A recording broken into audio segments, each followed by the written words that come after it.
for our use, which will be distributed by the distribution companies. At that time, the distribution companies, it is known, and up till now, that they are unable to collect all the money for the power Nigerians need. So the question is, do we generate just a little bit and give a few Nigerians power, leaving everybody else in darkness? Or do we guarantee generation from the GENCOs and give Nigerians the much power needed? So MBT was mandated to give that comfort to generation companies through power purchase agreements and power sale agreements. What that does is the GENCOs have a line of sight to, okay, I'm going to run this power plant for X number of years. My revenue, my income is guaranteed for that period. All I have to do is generate as much as I can, which Nigerians need. So they have that comfort, and they have been generating that power, despite not getting full payment. So we can see that that is a plus. So the GENCOs aren't getting full payments, but they know that because of the guarantee that federal government has put in place, they are comfortable to give Nigerians power, knowing that their outstanding is with federal government, rather than a private company that can go out of market, go out of operation, and that would be an issue recovering their outstandings. So that has provided good comfort. Then the other side of the value chain is the distribution companies. Yes, the power has been generated by the GENCOs through the agreements, the PPAs, that is the fundamental of that transaction with MBT. MBT now sells that power to all the distribution companies in the respective percentages that they've offtaken, and expecting to collect the money. Now, the problem is, let's just ask a very fundamental question. As Nigerians, we all are aware that there are Nigerians that do not pay for power. And like the chairman of ANED said yesterday, electricity should be treated like a product. If you treat it like a social amenity, it's a business. So the GENCOs need the money. And just like my senior from NUPRC stated, it goes back to gas. So the GENCOs have incurred the cost to get this gas to provide the power. And we know Nigerians here, we all know Nigerians who have either bypassed or outrightly don't pay. Or if they're given a bill of, say, 5,000, they say, I can only pay 1,000. Now think of that as a private business. You're running, let's say, just a regular business, bottled water business. You've bought from the warehouse X number of goods, but you've given out to your customers and they don't pay. That business will fail. And we should be surprised that the GENCOs are still producing, because they know the importance of power to the economy. They know the importance of power to the growth of Nigeria. So that MBT has been able to provide the comfort and also get the power to Nigerians, albeit at with a cost of outstanding debt.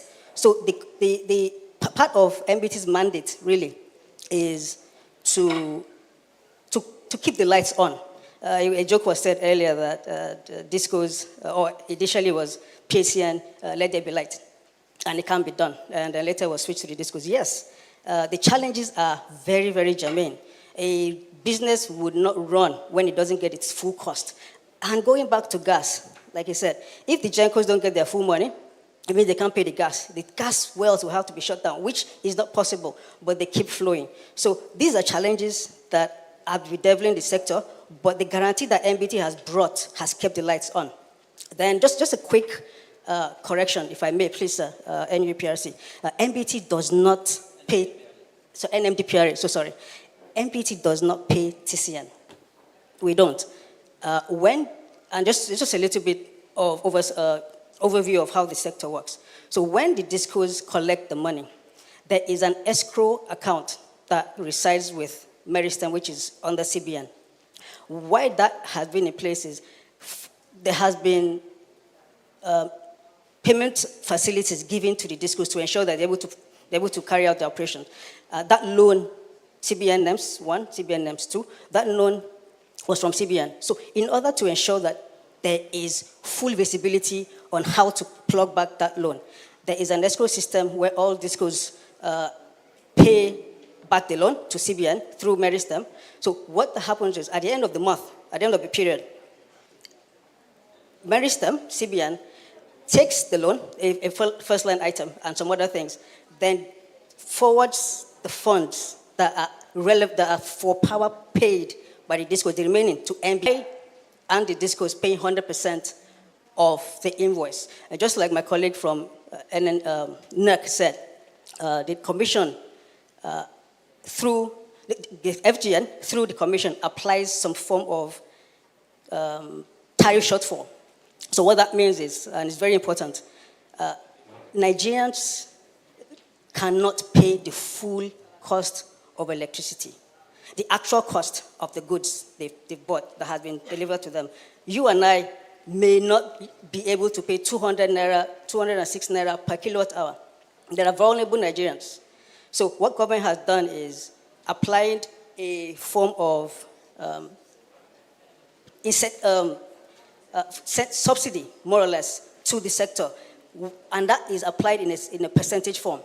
So the DISCOs have a cost that they need to pay, but government has provided this subsidy that DISCOs should only pay, or DISCOs should only charge Nigerians a certain percentage, 40%, just a round number. Then the remaining balance, which is 60%, is handled by government, which is, we call it tariff shortfall. Now imagine, government pays that balance, the 1 minus 40%, right? The 40% that is pushed to the DISCOs, it's not paid in full. So that too has a gap. And all these things are what trickle back up to the GENCOs. There's issues with payment and everything. So MBT has continued to play that role. And part of the solutions that we're looking at, and to be honest, MBT was institutionalized as a temporary stopgap. MBT is not meant to be in the market forever. MBT is to be there, manage the relationship between the GENCOs and the DISCOs up until a point where the DISCOs are able to pay 100% of the total cost. So we are ensuring that that is being done. The Commission is making a lot of moves, a lot of directives and orders to ensure that the market closes that gap. As soon as that's done, MAT will step out of its role that it's playing. Thank you very much. Thank you very much.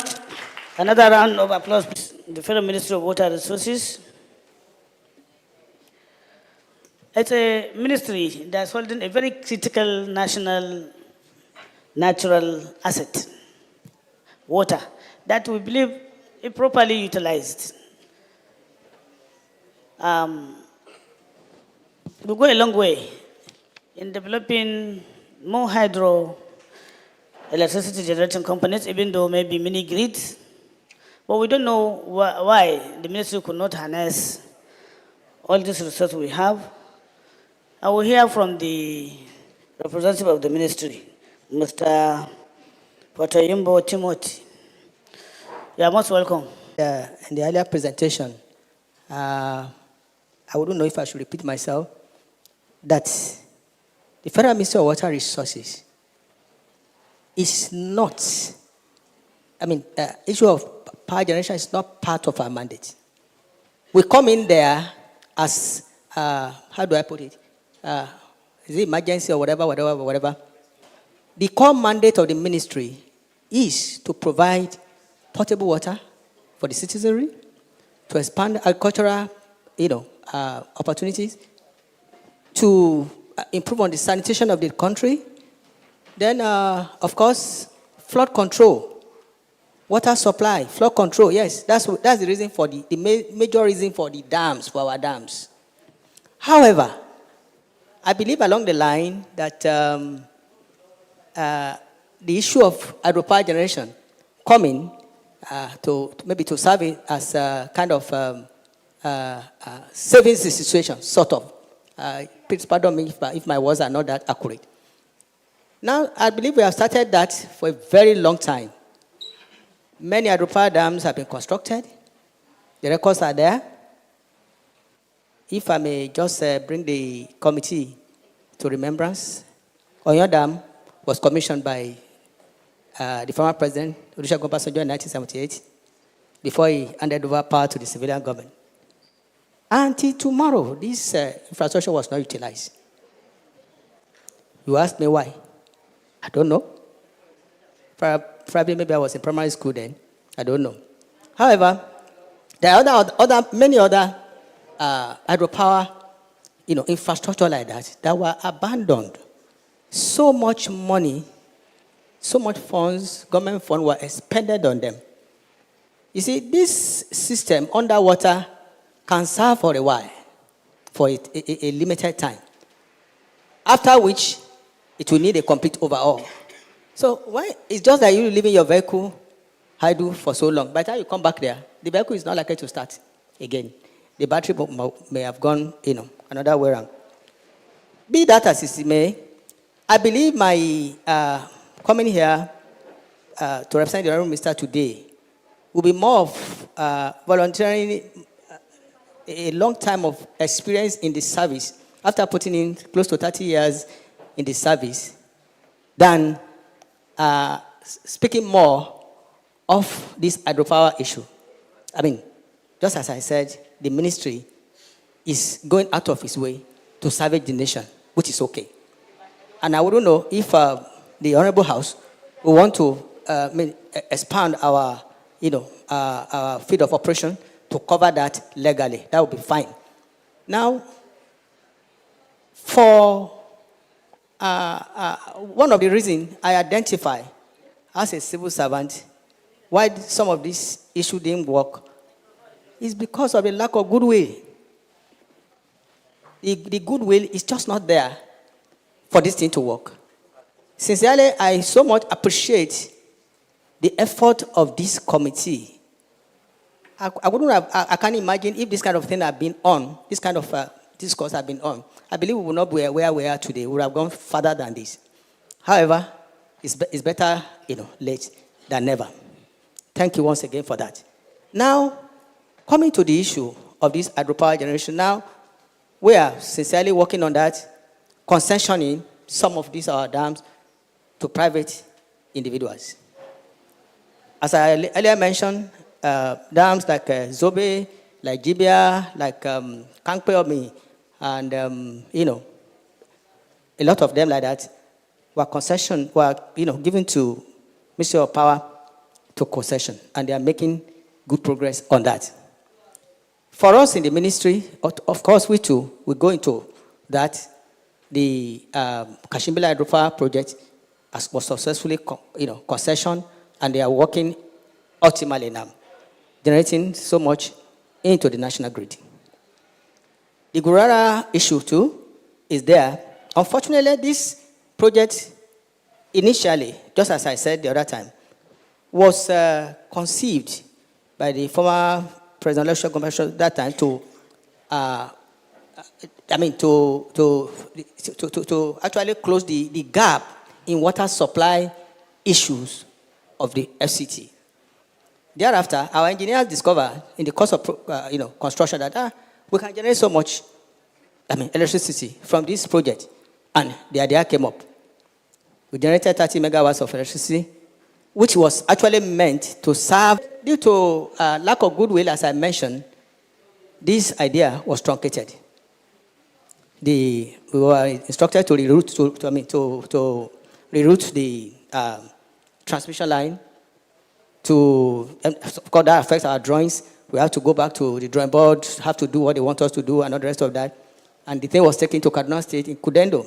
It stopped there for so long until new initiative came in now to actually concession it to another company. The financial closure is about, I believe, will be completed this week. This is the issue of goodwill I was talking about.